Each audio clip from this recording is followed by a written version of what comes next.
ప్రముఖ సాంస్కృతిక సంఘ సేవా సంస్థ పద్మమోహన ఆర్ట్స్ 35వ వార్షికోత్సవాల సందర్భంగా ప్లేబ్యాక్ సింగర్ గా భారతీయ సినీ రంగంలో 4 దశాబ్దాలు పూర్తి చేసుకున్న ప్రముఖ సినీ గాయకులు శ్రీ మనో శ్రీమతి జమీలా దంపతులకు ప్రతిష్టాత్మకమైన పద్మమోహన స్వర్ణ కంకణం విశిష్ట దంపతులు లైఫ్ టైం అచీవ్మెంట్ అవార్డును ప్రదానం చేస్తున్న సందర్భంగా సమర్పిస్తున్న అక్షర నీరాజనం.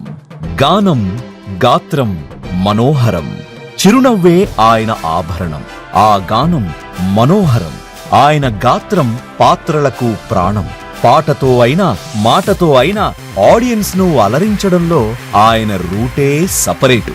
4 దశాబ్దాల సుదీర్ఘ ప్రయాణంలో గాయకుడిగా అలరిస్తూ, నటుడిగా, సంగీత దర్శకుడిగా తనలోని భిన్న పార్శ్వాలను ఆవిష్కరింపజేస్తూ తన మ్యాజికల్ వాయిస్ తో ఆడియన్స్ ను మెస్మరైజ్ చేస్తున్న రాక్ స్టార్, వెండితెరపై సింగింగ్ స్టార్ గా వెలుగుతున్నారు మనందరి అభిమాన గాయకుడు నాగూర్ బాబు గారు.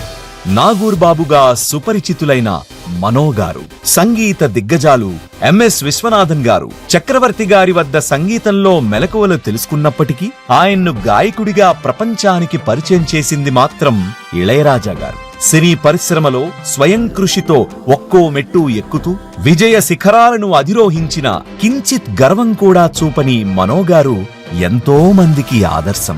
బాలుగారి తర్వాత రికార్డు స్థాయిలో 25,000 పాటలు పాడి గాయకుడిగా అలరించారు మనో గారు. తన గానంతో ఆడియన్స్ ను ఎగిరి గంతులేయిస్తారు, కొంటెగా కవ్విస్తారు, హాయిగా నవ్విస్తారు. కొన్నిసార్లు జీవిత సత్యాలను బోధిస్తారు. ఒక్క మాటతో చెప్పాలంటే పాట మాట ఆయన ప్రపంచం. సూపర్ స్టార్ రజనీకాంత్ గారి ప్రతి పాత్రకు గాత్రమందించి ప్రేక్షకుల అభిమానాన్ని సంపాదించుకున్నారు. కమల్ హాసన్ గారి సతీ లీలావతి చిత్రంలోని ఆ పాత్రకు అందించిన గాత్రం ప్రేక్షకులకు ఎన్నేళ్లైనా గుర్తుండిపోతుంది.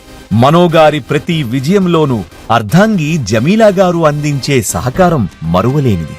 నిత్యం ఎంత బిజీగా ఉన్నప్పటికీ అటు సినీ పరిశ్రమకు ఇటు కుటుంబానికి సమయాన్ని కేటాయిస్తూ పిల్లల్ని ఉన్నత స్థాయిలో తీర్చిదిద్దిన మనో గారు జమీలా దంపతులు ప్రతి ఒక్కరికీ ఆదర్శం.